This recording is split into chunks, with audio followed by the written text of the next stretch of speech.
Selamat pagi, saudara-saudara, Shalom. Senang bisa bersama-sama pagi hari ini. Saya percaya setiap kali kita datang menyembah Tuhan, maka kuasa Tuhan memberkati hidup kita. Amin. Katakan amin. Ada banyak hal yang tidak kita sadari, yang tidak bisa kita tangkap dengan 5 indera kita.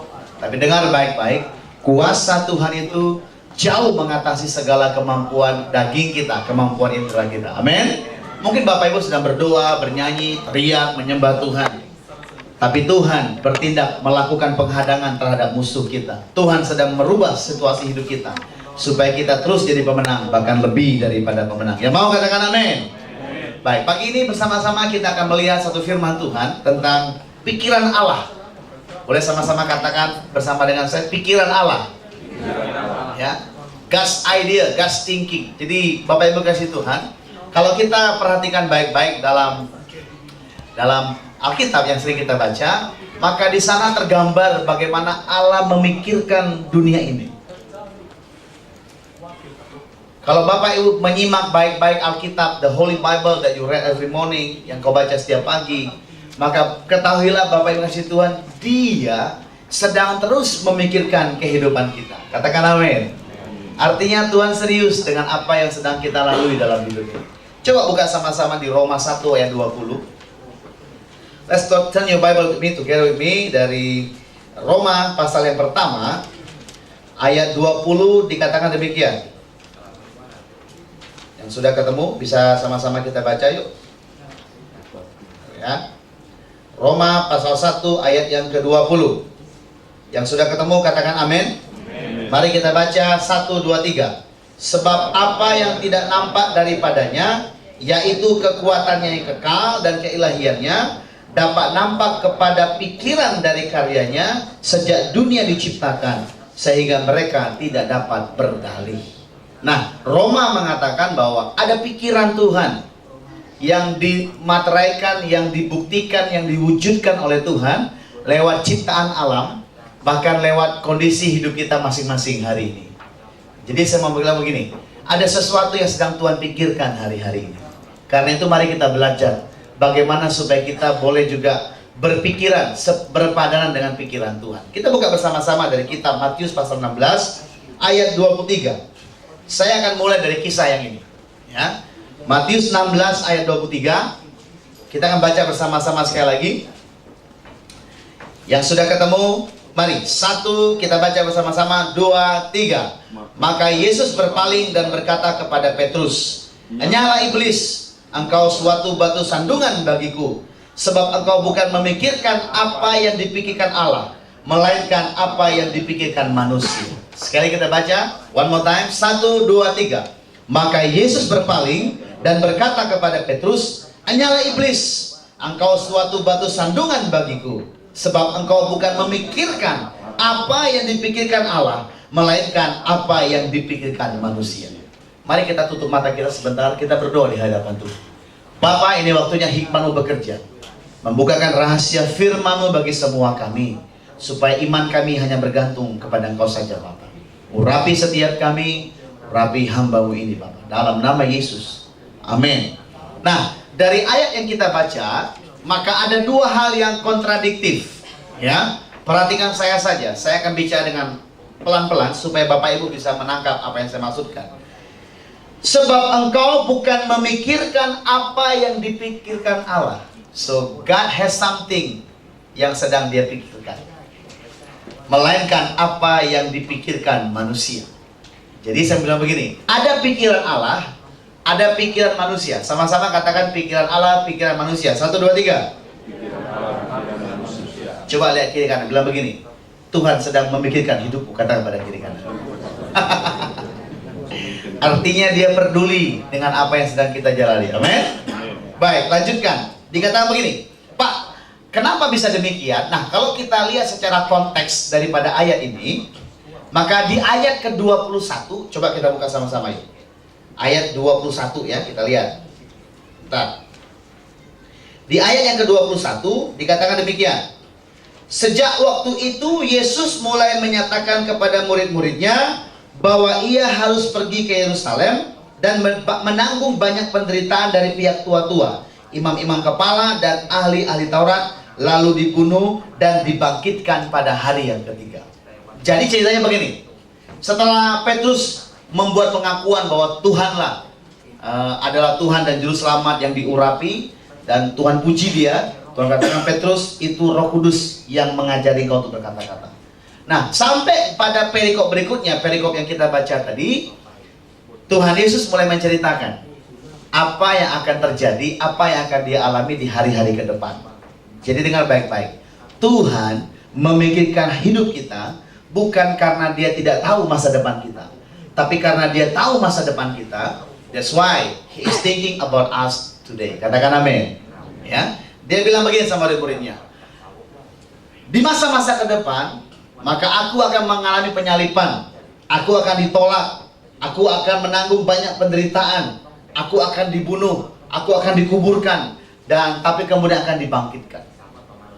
Setelah cerita mereka melayani begitu banyak jiwa, mengalami mujizat, mengalami pertobatan, sampai pada satu titik Tuhan mulai mengungkapkan pikirannya kepada para murid-muridnya. Ya, ini ayat 21. Apa yang terjadi? Coba kita perhatikan ayat 22. Di ayat 22 dikatakan demikian. Tetapi Petrus menarik Yesus ke samping dan menegur dia. Katanya, Tuhan, kiranya Allah menjauhkan itu. Hal itu sekali-kali tidak akan menimpa engkau. Nah, dari pengalaman-pengalaman yang spektakuler yang dialami oleh Petrus dan kawan-kawan bersama Tuhan Yesus, tiba-tiba Yesus bilang begini, sebentar lagi aku akan mati, aku akan dikuburkan, kita akan pisah, kita akan bye-bye, goodbye, dadah yuk. Kira-kira begitu. Nah, Petrus ini lagi exciting. Dia mikirnya begini, pokoknya hari-hari yang kami lewati adalah hari-hari yang penuh sukacita, hari-hari yang penuh mujizat, yang membuat kami wow, hebat sekali. Yang mati bangkit, sakit sembuh, dan segala macam. Jadi lagi exciting seperti itu, tiba-tiba Tuhan membawa berita yang kontradiktif. No. It's going to be end. Ya. Waktuku akan selesai, kata Tuhan. Aku akan pergi dan engkau akan kutinggalkan. Petrus langsung bilang begini, wah, this is not a good scenario. Ini bukan ending yang bagus. Petrus tolak itu. Makanya muncul ayat 23. Engkau tidak memikirkan apa yang dipikirkan Allah, melainkan apa yang dipikirkan oleh manusia. Perhatikan baik-baik. Ya, saya mau tanya, yang dilakukan oleh Petrus itu baik kan? Saya percaya baik. Wah, Tuhan, itu rencana kecelakaan Tuhan. Jangan mau Tuhan. Masa pakai mati-mati? Jangan pakai mati dong Tuhan. Kalau pingsan tidak apa-apa, nanti bangkit lagi gitu. Ya. Di tengah-tengah spektakulernya pelayanan Tuhan Yesus kepada murid-murid, tiba-tiba Tuhan bilang begini, no, aku akan selesai. I'm going off. You're going to be alone, and I will send the Holy Spirit to you. Petrus bilang, no. Dan kita baca ayat 23 tadi.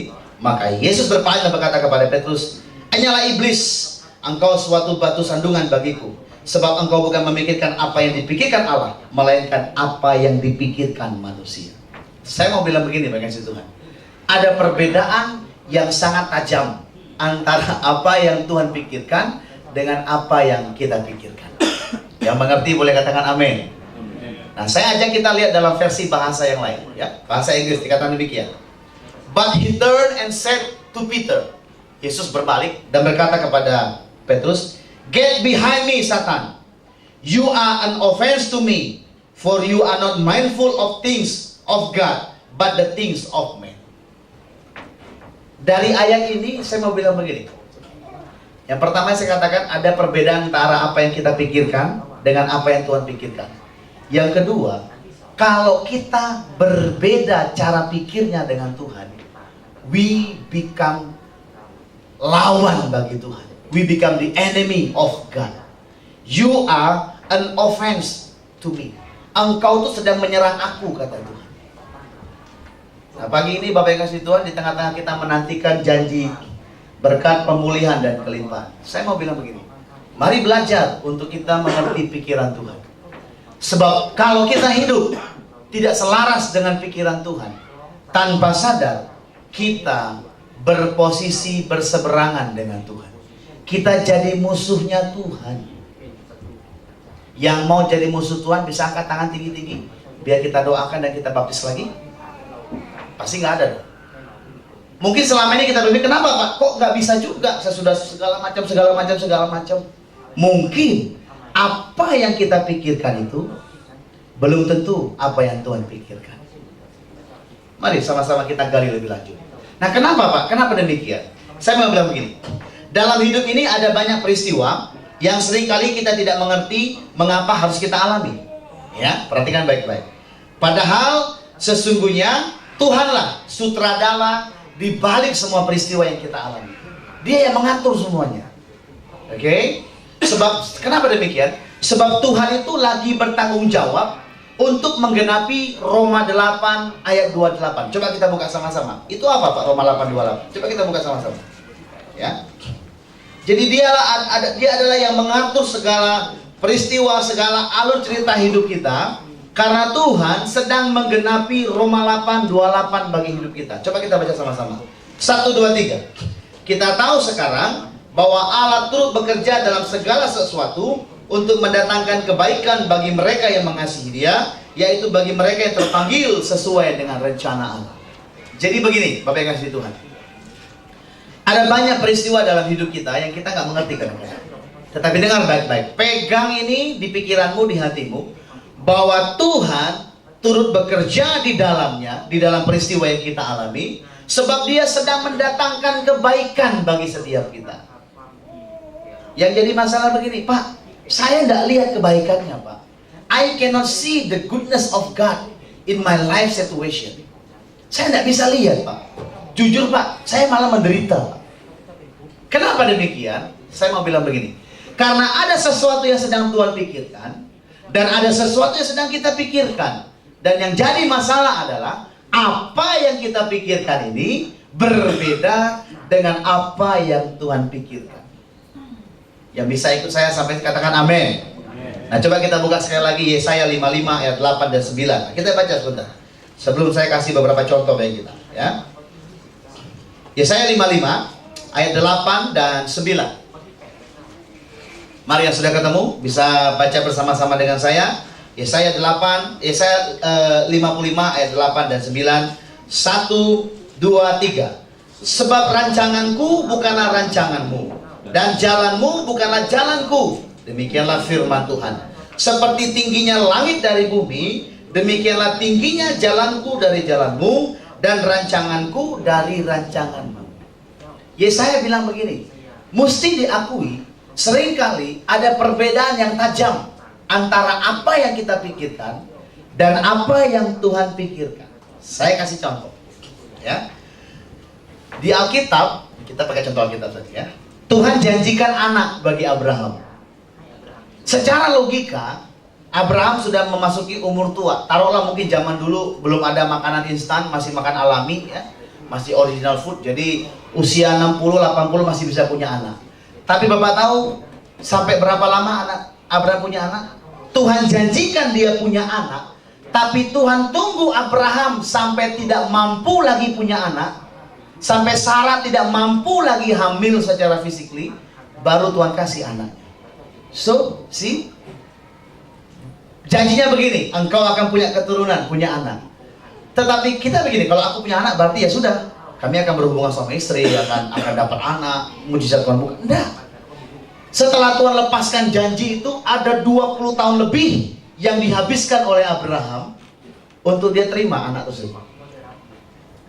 Bahkan lebih dahsyatnya begini, setelah dia terima, begitu lama dia tunggu baru terima. Saya percaya karena begitu lama dia tunggu, berjuang dalam doa untuk mendapatkannya, pasti Abraham sangat menghargai anak ini. Katakan amin.